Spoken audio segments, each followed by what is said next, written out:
শরীফ ওসমান হাদি ছিলেন তেমনই একজন চরিত্র। বিশ্বাস করতেন কেন তিনি এত সমর্থক, এত সমালোচক তৈরি করেছিলেন?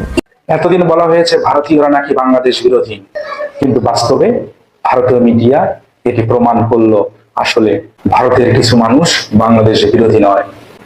সত্য এবং ন্যায়ের পক্ষে থাকলে চ্যানেলটি সাবস্ক্রাইব করুন। ভারতীয় একটি টিভি চ্যানেল সরাসরি বলেন, আমরা ভারতীয়রা বাংলাদেশিদের বিরুদ্ধে নই। এটা কোনো ছোট কথা নয়, এটা প্রোপাগান্ডার মুখে চপটাঘাত। কারণ সমস্যা জনগণ নয়, সমস্যা রাষ্ট্রীয় বয়ান আর নিয়ন্ত্রিত মিডিয়া।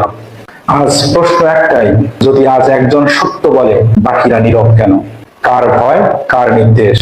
ভারতের ভিতরে মানবতা আছে, আছে বাংলার প্রতি ভালোবাসা। তারা সীমান্ত নয়, তারা দেখে সত্য এবং ন্যায়। শহীদ শরীফ ওসমান হাদিকে নিয়ে ভারতীয় মিডিয়ায় যে রুচিশীল সংবাদ পরিবেশন করেছে তা অতীতের সকল রেকর্ডকে ভেঙে দিয়েছে।